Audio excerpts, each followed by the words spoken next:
ये साकड घाली तो गाभाऱ्यात माथा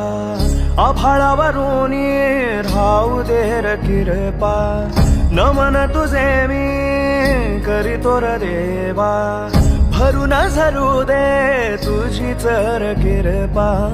हिमतीच बीज दे पोही तुझ्या लारची